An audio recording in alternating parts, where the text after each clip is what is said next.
Welcome to another episode of What Are You Reading? What Are You Writing? I hope that you have been following this series, and so you already know who I am. But in case this is your first time, I'm Karen E. Osborne, author of Getting It Right and the upcoming murder mystery women's fiction Tangled Lies, which launches on July 22nd. I am so excited to introduce you to our guest today. You know, we've been doing a lot of fiction and poetry and kids' books, but today we have a wonderful, funny, helpful, kind of career nonfiction book. And so I'm just going to read to you the title and what one reviewer said about Penny Sanchez's book. So it's called Promote Yourself. Discover the unwritten rules to superpower your career. And that sounds pretty good, doesn't it? And this reviewer said, even if you are an entrepreneur or retired, the lessons learned from this book can help you prepare for the next steps to anything. Easy to understand and read, the real life experiences were most helpful, and I have to agree, funny.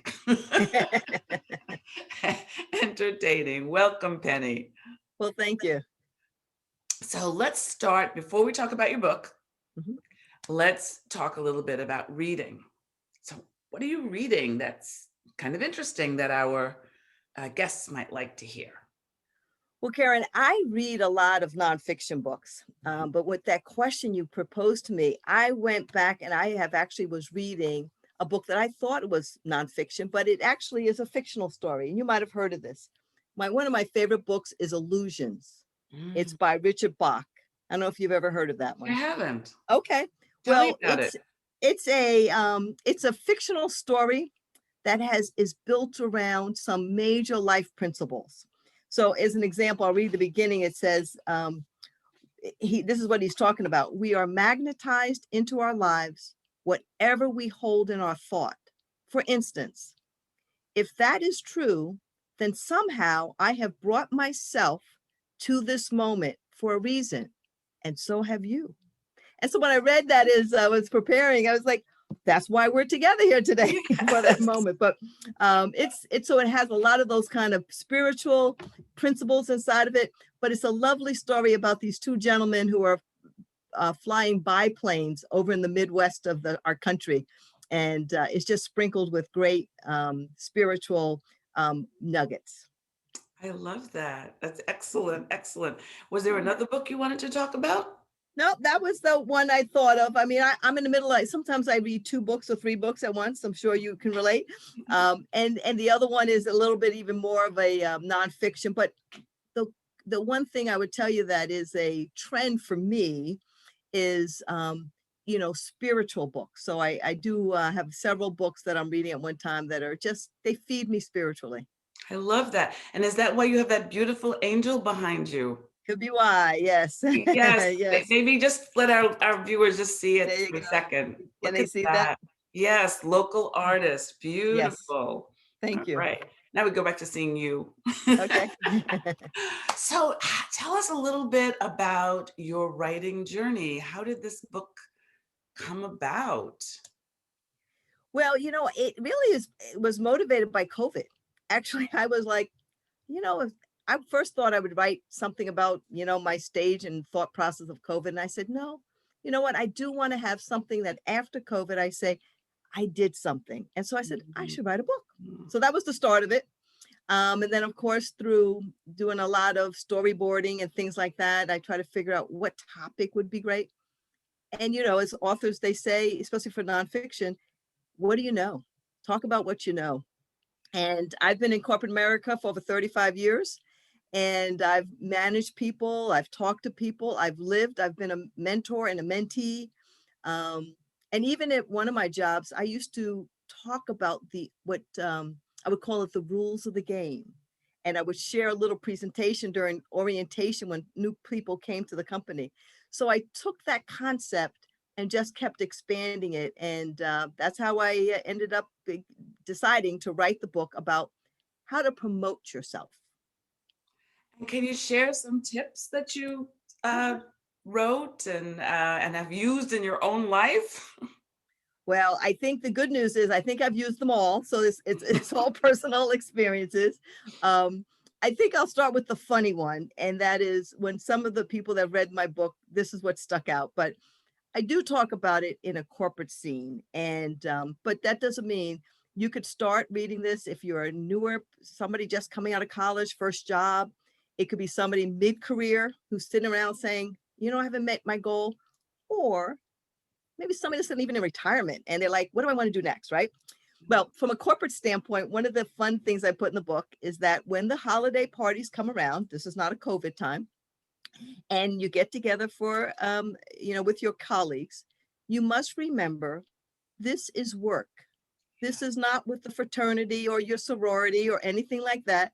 And so I say in the book, do not get drunk at the company party. I love that one. I always told my managers that. I said, my team that. I said, we are working this party. We're not guests. We're not here to party.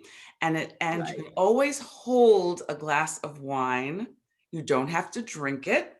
And you Right. know, and you can always get club soda and put a That's right. lemon in it and just pretend it's gin. But That's right. That's right. That's that's right. that's a So it's good just a one. matter of trying to keep those two things separate. But Yeah. the other things would be just mentors.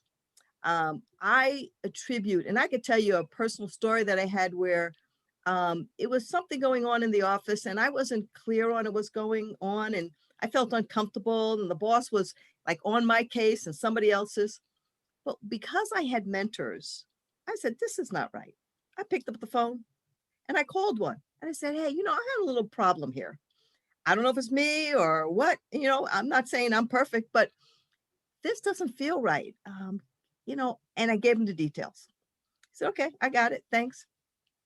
And, things happen behind the scenes in these organizations. And Yes. so something, I don't know whatever happened, but I felt a lot released from the boss and we had a better relationship. I could tell you that my peer, who was also going through it, didn't do that. He didn't call for help.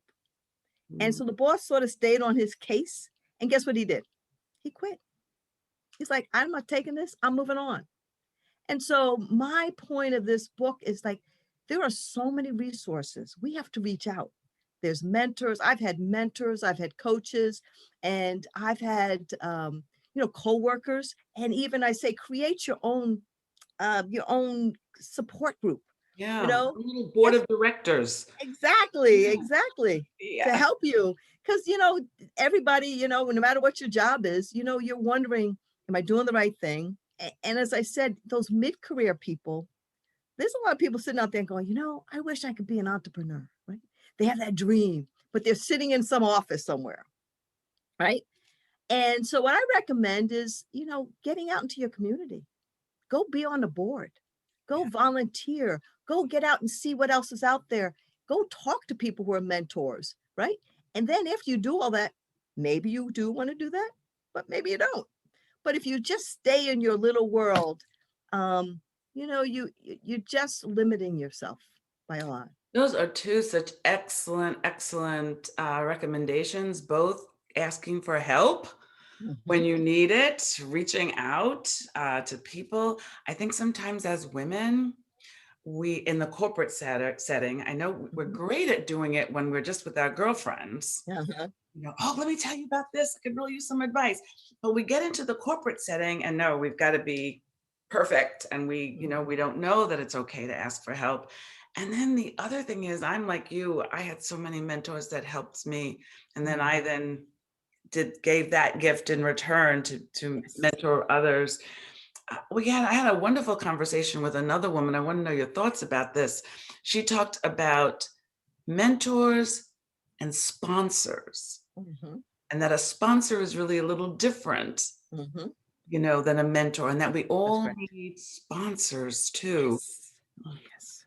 Sponsors are even more powerful because sometimes it's just they have like this feeling of, and they really want you to succeed, right? That's they're sponsoring you, to be there.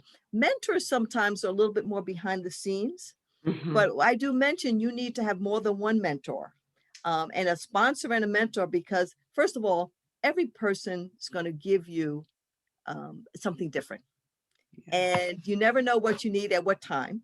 And even if you're working in a corporation, I know a lot of people say, I have a mentor, but what if that person leaves the company? You Yeah. know, you need to have multiple, and having a sponsor and a mentor, and just, like you said, some girlfriends and some family members, because it's a whole, you need everybody to, You need a to village. help you get through it. That's right. You need a village.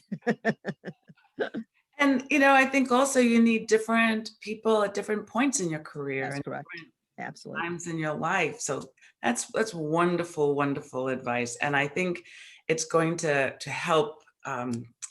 There's at least somebody, if not many somebodies who are watching us, that Yes. this is going to be just the right book for them, or Mhm. somebody they know. You can purchase the Mhm. book and you can give it as this is the kind of book that would make a great present. That's right. Somebody Absolutely. buying Or a even for your whole team, you can buy it for the whole team. Because I yeah, do talk about managing your boss. So, and yes, if that's a skill, that's a skill in itself as well. So, you might want to buy it for your whole team. And then, maybe you and the team will be working even better, because everybody has the same rules, if you will, the same knowledge that says we both need to be making sure we're on the right page or the same page on the together. same page. Hopefully, it's Yes. the right page, but it needs to be the same Same page. page for sure.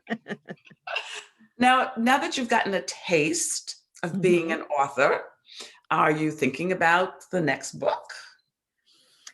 You know, I thought you were going to ask me that question. I'm not quite ready for the next book yet. This is just hot off the press. Yes. um, but I do have a workbook that I did create. That's a complement for the book. And so, if people go to my webpage, they can get the workbook, and it's a very nice compliment. So I've done that. So right now, I'm just going to continue to do this. I want to talk about it. I'd love to coach people. If somebody has a question about this, how do you do this? I have skills and training as a coach and speaking, but we'll wait and see what next book comes to me, right? Or through me. Yes. So you mentioned that people can go to your website. Can you tell us? So please tell everybody what your website is. Sure. It's pretty easy. It's www.pennysanchez.com. And spell And Sanchez. okay, it's but I'll spell them both. So it's PENNYSANCHEZ, all one word, pennysanchez.com. And And you can learn more about my book, about me, and you can download a workbook. that's wonderful. Thank you. What a wonderful gift to everybody. Thank Yes, you it is a gift. so That's much. exactly right. And we thank all of you for listening, and we hope that you'll return. You can find me at KarenEOsborne.com. You can find me on LinkedIn and Twitter and my Facebook author page. So I hope that we will be in touch. And thanks again, Penny. My Bye, pleasure. everybody.